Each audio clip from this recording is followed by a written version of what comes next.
长痛不如短痛，离了婚痛快，丢下包袱轻装前行，更有利于我们的颠覆。我明白，可我就是下不了这个决心。我也明白，孩子呀、单位呀、舆论啊、双方老人呐，没有勇气离，怕没法面对孩子，怕向老人解释，怕有人指着你后背说你闲话，不离，自己痛苦。没错，别扭，心里拧着个劲儿。有时候我们会高估自己的勇气，想做到没心没肺，可后来才发现，还是撕心裂肺。可你要是没心没肺吧，也就不会撕心裂肺了。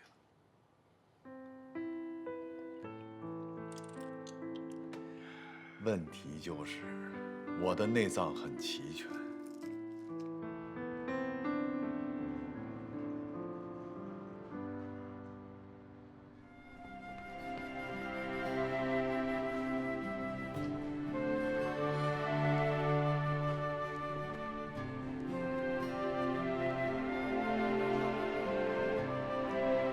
哇，好有气质的餐吧呀！帅，古典与现代并存，有腔调。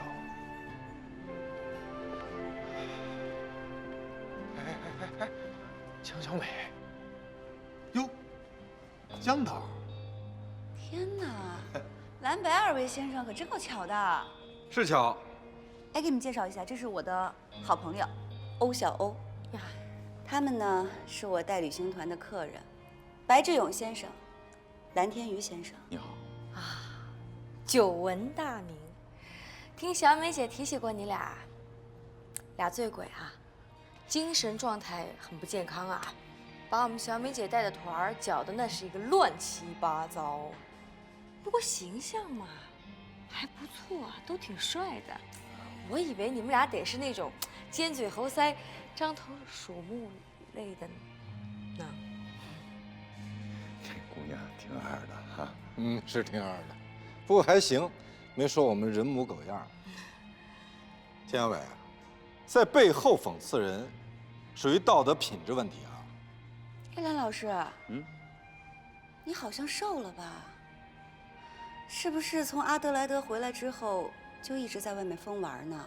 贯彻你们那个颠覆过去、丰富现在的行动理论。当然了，当然了，已然开始行动，轰轰烈烈。丰富多彩，万千风情，喜气洋洋啊！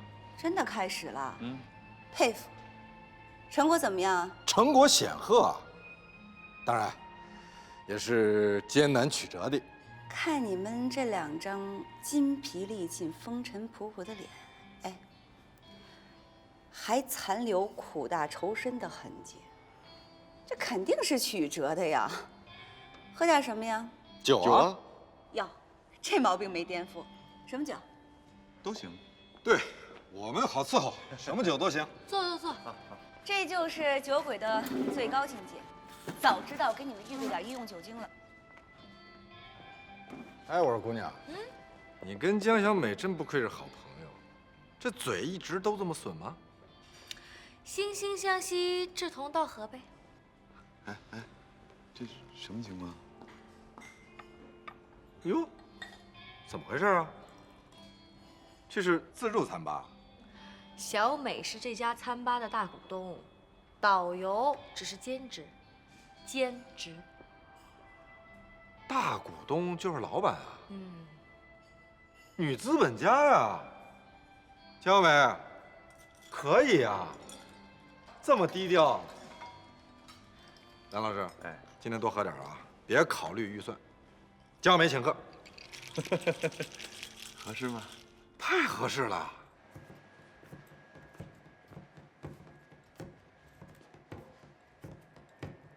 到了。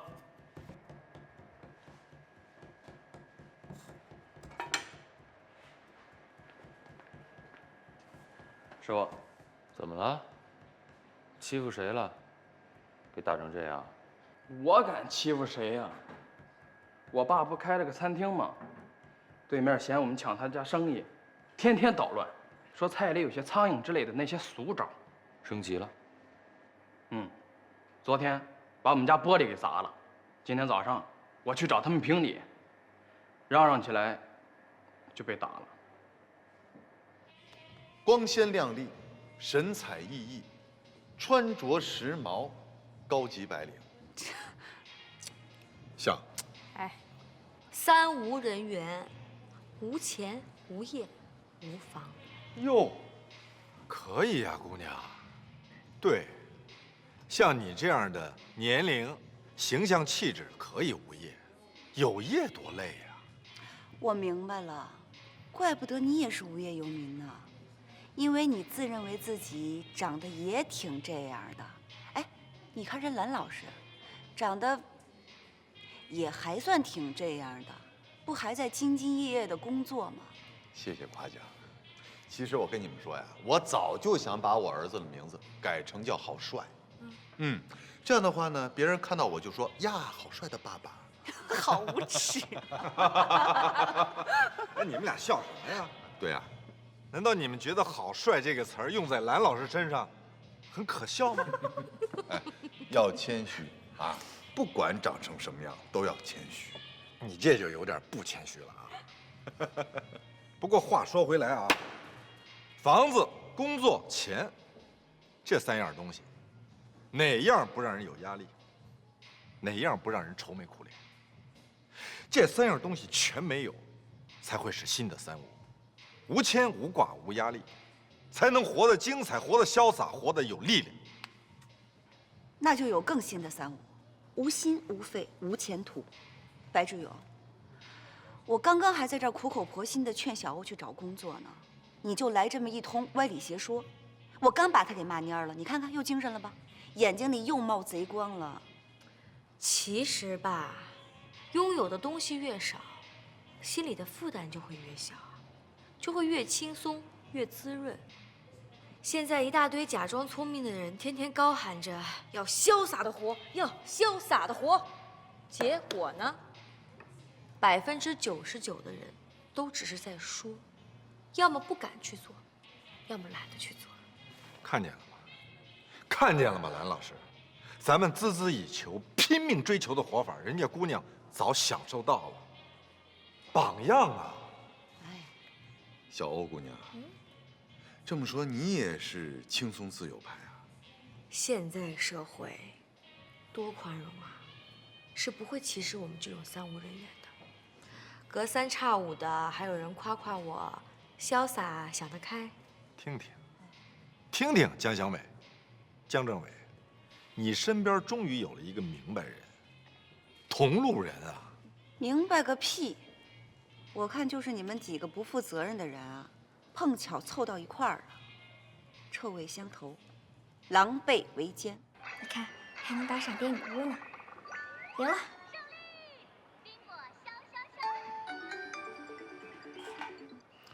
老白，出来吃饭吧，我和老兰在一块儿呢，还有俩美女。不去了，今天在家吃，媳妇儿已经做饭了。哦，行吧，那先这么着吧，再说吧。哎，电联。哎，老白又约我出去，去呗，去吧。不去。妈，不能让爸去，有危险。怎么了？我刚才听见了，电话里的叔叔说，有俩美女。切，这么快就把你老爸给卖了啊？小姑娘，你不工作的理由是什么？图个自由自在，舒服，等钱花没了再去找工作呗，多大点事儿啊！佩服。他吃在我那儿，住在我那儿，他当然花不了什么钱了。朋友嘛。当然了，最近我也总在白志勇那儿蹭吃蹭喝，毕竟白志勇是一个高白呀。高白高级白领啊，白志勇毕竟是一个曾经的高白，江小美毕竟是一个老板，我是一个穷教书的，你是一个下岗的小白领，所以说咱们花他们的钱，一定要心安理得，尽心尽力。没错。要那么多钱干什么呀？钱能买得来房子，但买不来家。就像我，活生生的例子。有的家庭，几根面条就能撑起热腾腾的日子；有的家庭一堆存款，反而把日子折腾得七颠八倒。总结的精辟。狗屁！欧小欧，你可别听他们在这儿煽动啊！女孩子存点钱是为了尊严。我妈以前就总说，女孩子一定要富着养，不能穷着养，否则一块蛋糕、一件衣服就能把你哄跑了，没了骨气。行，小美，我还真不同意你妈的说法，或者说你没文化，曲解了你妈的意思。女孩富养，这个富，不是指钱的层面，而是指精神的层面，见识、修养、世面。没钱就没骨气了，没钱就没尊严了吗？我没文化。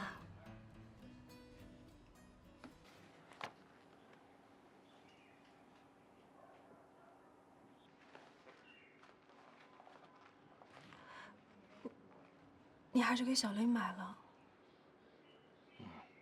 这笔钱，你本来不是打算给你爸妈装修房子用的吗？对。就好。两码事儿。孩子没有错。我怕你委屈。孩子只知道我是他爸，亲爸。我不委屈，抱歉啊，多给我点时间。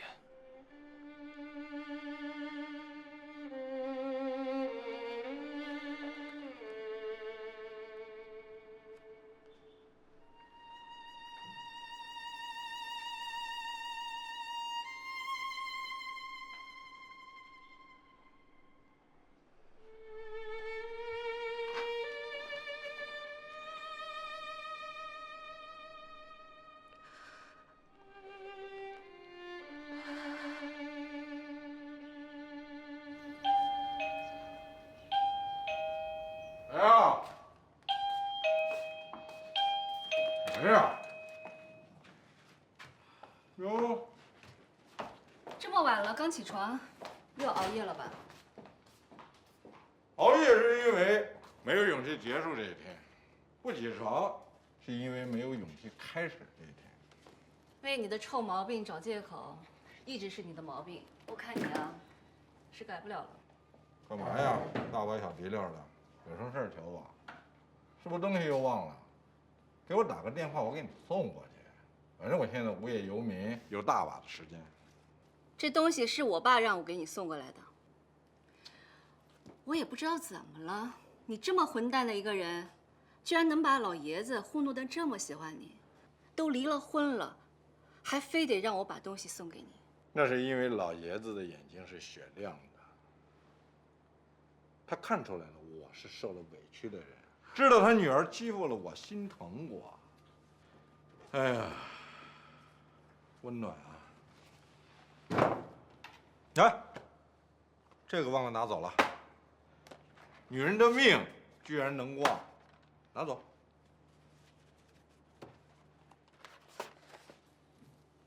白志勇，你张牙舞爪的混蛋了大半辈子，现在家没了，工作也没了，你还认为只要自在放纵、无拘无束，不愿意对别人负责，不愿受家庭纪律，就是对的吗？对，我就认为无拘无束是最重要的。我不想玩得开心的时候，还老得看表，考虑是不是该回家了。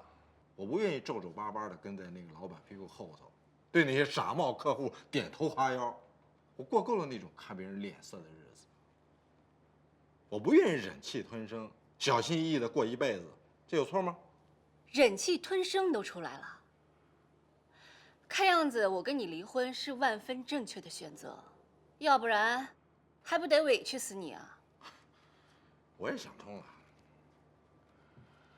我离得好，离得妙，离着心里头哈哈笑。你不能这样下去了，你改改你的自以为是，改改你对女人的态度。除非你后半生不再找工作，不再交女朋友，不再结婚。我改个屁！我为什么要改？我凭什么改啊？姐，我告诉你，你已经跟我离了婚了，你没有资格要求我，我就不改，我这辈子都不改，永远不改。白志勇，想知道你现在脸上什么表情吗？有话就说，有屁就放。狰狞。幸亏我不是你老婆了。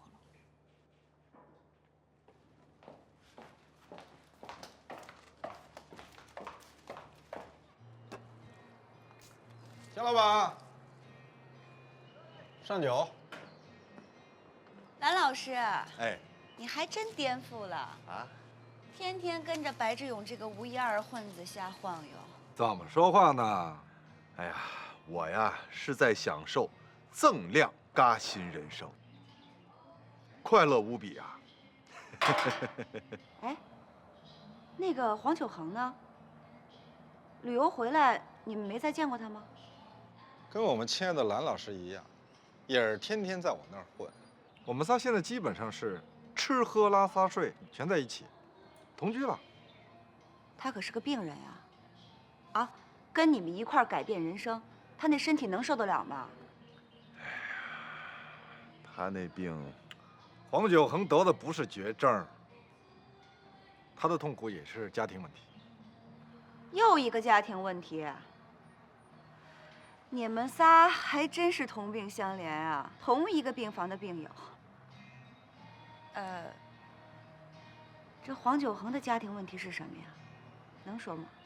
反正这几天大家都已经毫无遮掩、坦诚相待了，而且黄九恒已经把自己的伤痛暴露在光天化日之下了，没什么不能说的。说吧。黄九恒，那个11岁的女儿，不是他的亲骨肉，是别人的，已经做了 DNA 了。他说，他老婆也是刚刚知道，是一次意外遭遇，他老婆也是受害者。那黄九恒他……当然了，非常痛苦。那他这个家庭问题可真不是个小问题，而且我觉得这个问题他根本就解决不了啊，无解之痛，跟得绝症差不多。而且吧，他那个人呢，又不跟白志勇似的，有点什么事儿爱叨叨，能释放；也不像我，选择倾诉，寻找行动。折腾折腾，心里还能舒服点。哎，行啊，白志勇，你前妻都跟你离婚了，还过来给你送吃的，挺奇怪的。那是他爸，我钱老丈人送。那就更奇怪了，你老婆跟你离婚，没有反目成仇，他爸知道你们离婚，还给你送吃的。你们家这奇怪的事儿可够多的啊！那说明哥们儿人好呗，有什么奇怪的？咱们讨论过你们俩离婚的理由，我还是不明白，你不觉得奇怪吗？啊？你看啊，你说你前妻2年前突然对婚姻失去了信心，这没头没脑、没前没后的。这个突然背后，会不会有什么故事啊？你是说我前妻，她有一个什么秘密，是她想跟我离婚的理由，然后故意装出一副冷漠的姿态，造成一种气氛，间接的逼着我跟她离婚。太阴限了吧？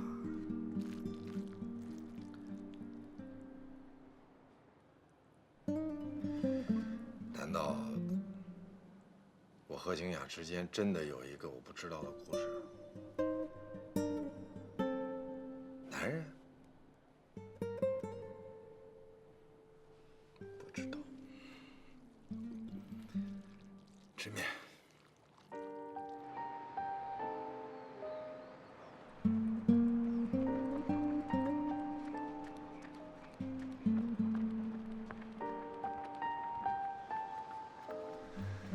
早就盼着这一天，向你老公挑开这件事情。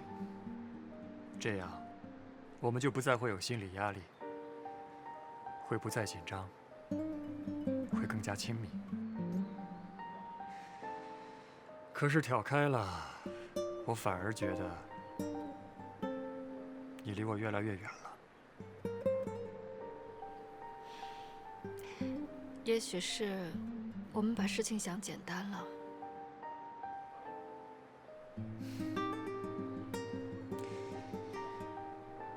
我会坚持的。我也会。说得好没底气啊！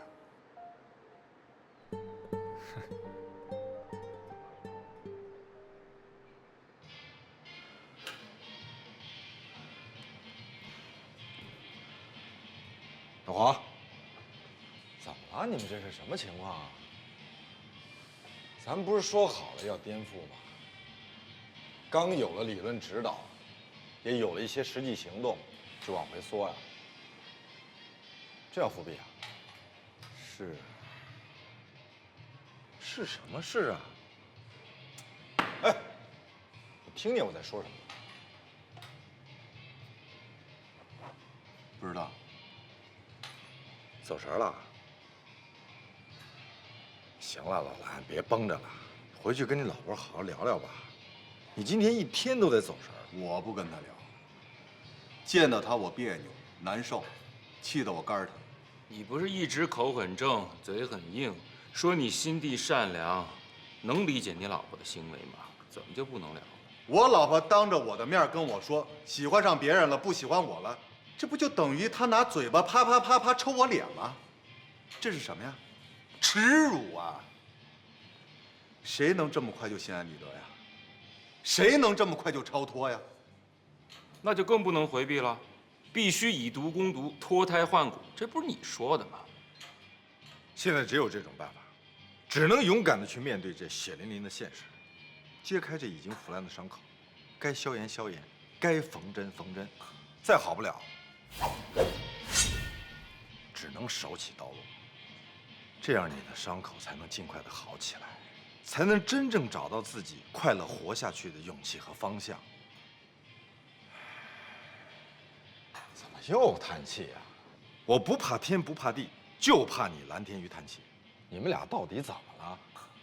能不这么无精打采吗？白大忽悠。问题是，真没什么事能让我们俩有精打采、欢天喜地。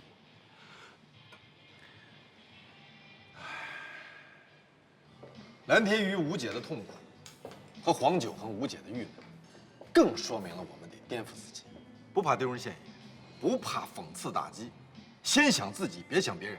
怎么样？我这说法精辟吧？精辟什么呀，白志勇？人类是群居动物，除非你一个人搬到那荒野无人区，猎食为生，喝泉水，吃野菜，这样才只有你自己。江美啊，你年纪也不大，怎么像个裹着小脚、脸上长着颗大黑痣的地主婆啊？鱼头鱼脑的，你绝对应该被尘封进历史里。我鱼头鱼脑也比你这种抖机灵、缩头缩脑的强，假装明白，实则混乱。人活着是应该考虑别人的感受，可是尊重自己也是一种责任吧？你有亲人，有家庭，上有老下有小，你以为你是石头缝里蹦出来的孙悟空啊？这人只要在地球上喘着气，必然要有责任和义务。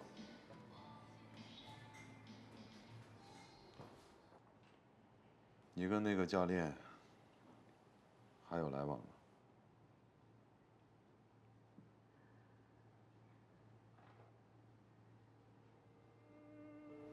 你如果心里觉得这么别扭，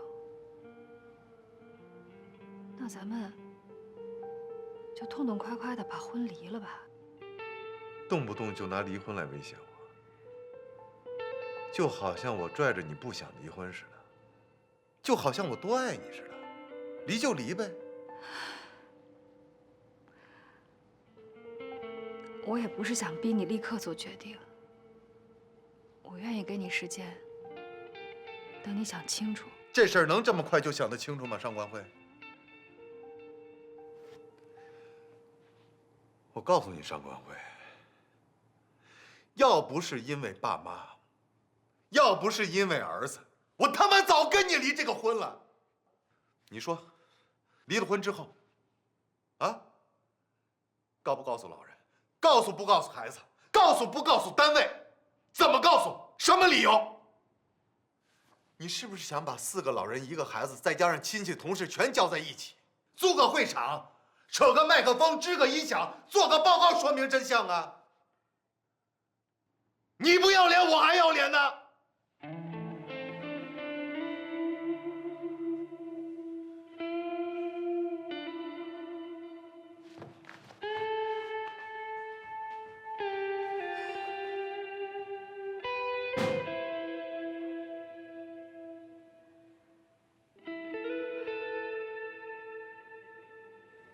我表扬你、夸你，那是因为我们是一类人，都是轻松自由派。你是满身的负担，嫌累，刚从城堡里突围出来的人，我压根儿生活在一个广阔田野里的自由人，咱俩能一样吗？你肩膀上满满家庭负担的痕迹，我的肩膀空空如也，光滑鲜嫩。不是姑娘，你说话一直这么直白吗？我发现你跟那个江小美真是臭味相投。小美也老说我说话二，直白，不婉约，不含蓄，没有女人味儿。可是我就一直搞不懂，婉约含蓄跟撒谎的区别呢。真是女中豪杰，你绝对会死无葬身之地的。哎，你不是回家了吗？怎么又跑出来了？这还看不出来吗？脸色惨白，眼神空洞，双手微颤，跟你老婆吵架了吧？闭嘴！哎，小姑奶奶，你能不能小点声啊？还嫌我不够丢人啊？哦。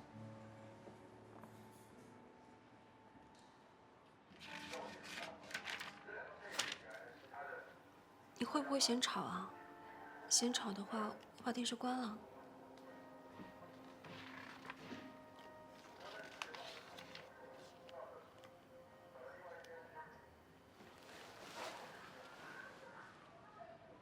你会不会觉得太憋闷了？要不然，你找朋友出去玩吧。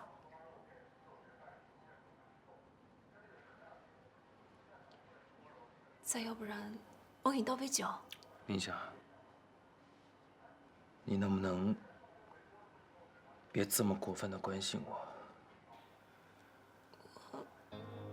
能不能别老建议我去干这干那的？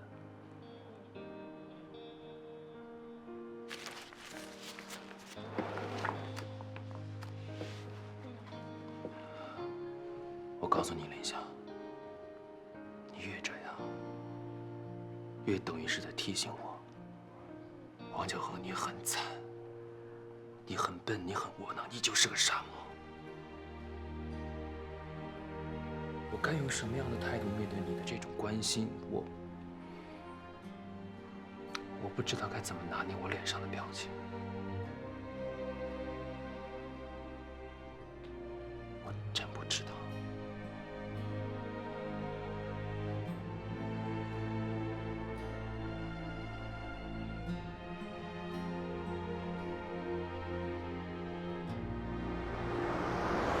我想着冷静冷静，控制控制，可是他一提离婚的事儿，我这火噌的一下就顶到脑门，绝对冷静不了，绝对控制不了，愤怒满怀。明白。我们常说，就算再愤怒，也要微笑着面对让你怒的人，这叫绅士。可我知道，这个时候你做不到。那种颜色的帽子都给你戴上了，该骂，骂两句就骂两句吧。树绿得快，草绿得快，都没有人绿得快。我觉得我现在啊，浑身上下都是绿油油的。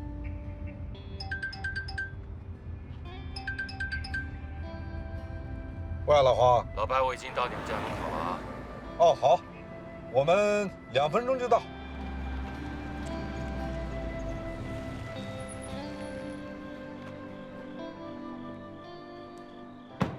3人聚齐，今天晚上必须喝点儿，没有女性不怕蓝老师拉手。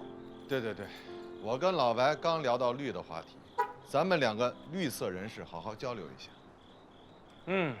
你绿得快，我绿得长，绿毛龟。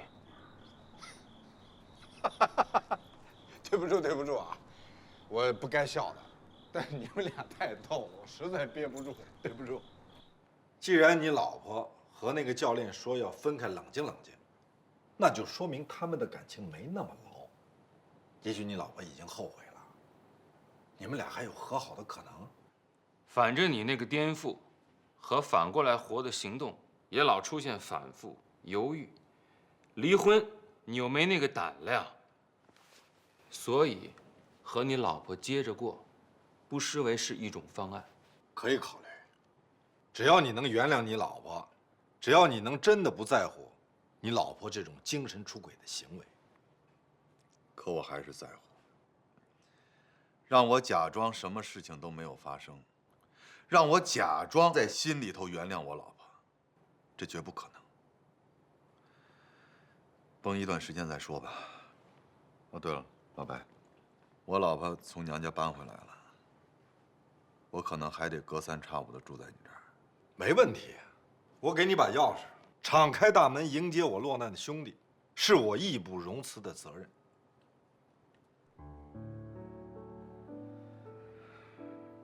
那咱们再聊聊老黄。黄大叔，说说你最近回家的感受如何？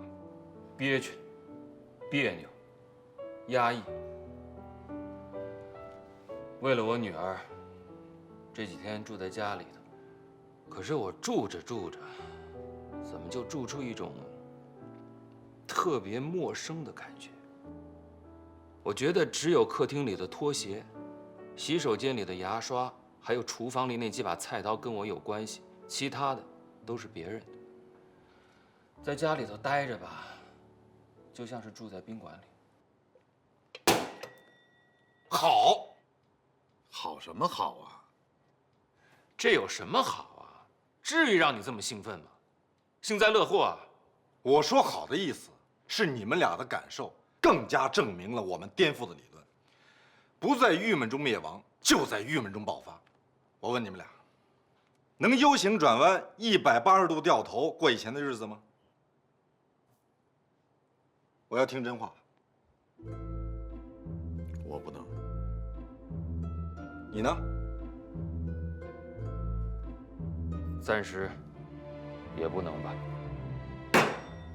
我就说了，你们回不了头了吧？看看我们日益下垂的眼袋，看看我们脸上越来越多的皱纹，再想想我们身份证上的出生年月，再这样下去，我们就得愁死、憋死、苦死、闷死，我们得飞。飞，就是双脚离开地面，扔掉一切乱七八糟的顾虑，扔掉一切绑住你的枷锁，疯狂的开心，滋滋润润的过日子，别老那么四平八稳、唉声叹气的，要去寻找快乐，寻找舒坦。不对，寻找这个词力度不够，有点探头探脑、犹犹豫豫。抢夺，去抢夺舒坦，抢夺快乐。抢夺，要主动的伸出手去，主动的出击，不能等待。好，飞。惹急了我，老子就抡菜刀。师傅，你这又是要抡着菜刀砍谁呢？昨天晚上，对面餐厅纠集了30几个人，占了我们家好几张桌子，一人1瓶啤酒，连他妈凉菜都没点，做了5个小时。还是老俗套。我怂也怂了，软也软了，你说我该怎么办？听我的，继续怂，继续软，看他们什么反应。怎么才能飞出质量来？小姑娘，你这个风华正茂的90后，给我们仨这灰头土脸的准中年男人出出主意。简单，不管你们怎么飞，一定要做到一点，就是心先飞起来。敢想敢做，我心狂野，才能享受到飞扬的日子。又聊飞呢，够执着的。你赶紧做。哎，今天遇着高人了。小欧，你接着说怎么飞？呀，什么飞不飞的，都把我给听晕了。诸位飞行员是要往哪儿飞呀？往年轻里飞呀，往刺激里飞，往颠覆里飞。鸟儿虽小，可玩的是整个天空，值啊！没错，这次飞行的目的是为了惩前毖后、治病救人，所以我们这个飞是正面的、积极的、昂扬的，是主旋律的。我怎么听这话的意思，还是有点不靠谱啊？飞我不反对，为了治你们的心病，可为什么非得用什么颠覆啊、刺激啊、疯狂之类的词儿呢？为什么就不能踏踏实实、双脚踩在地面上超越呢？江小美是个古典派，她地面上超越的意思就是心理医生啊，自我调节呀，找朋友倾诉啊，跟你的家人朋友促膝长谈之类的。老黄，你别乱点头，俗，太俗了。我就点个头，怎么就俗了？我说江小美俗，江小美，我们现在需要的不是你这种知心大姐式的理论指导，我们需要的是具体的、实实在在的飞扬的行为。你怎么就不能支持我们一下呢？你为什么老扯我们后腿呢？你怎么这么古老呢？我非常理解3位苦难先生的想法。2位半。这位苦难先生还没想明白呢。我知道你们想飞的目的是为了快乐，快乐的活着，这个太重要了。快乐这个理由太重要了，我坚决不能反对。等等，小姑娘，你能不能把这个快乐改成舒坦？有什么区别吗？当然有区别啊！一个大男人在这抠字眼儿，矫情不矫情？你看啊，老说什么快乐呀，觉得特别装，特虚伪，特崇高人生那种。什么快乐人生啊，快乐生活呀，感觉像演戏，装，舒坦，多好啊！实在质朴，在地面上的感觉。哎，以后咱说好啊，咱不说快乐，咱就说舒坦，舒坦。哎，这2天我怎么老能喷出这么好的词儿来呢？啊，昨天是抢夺，今天是舒坦，抢夺舒坦，漂亮。怎么了？不就一点口水吗？嫌我脏啊？没，抹匀。老白，我觉得你说的对，舒坦，更质朴，更准确，是自己的感受。喝酒。哎，你说你设计了半天还是来夜店，一点儿都不吵。我15年前就玩的是这一套，你知道吗？别废话，是不是输了？喝酒。喝。我跟你说呀，小妹妹，我就是想飞，就是想飞，飞扬的生活，双脚离地，俯瞰大地，无忧无虑。哎，大哥，飞还不容易啊，我就飞过呀。那我也想飞啊！老来啊！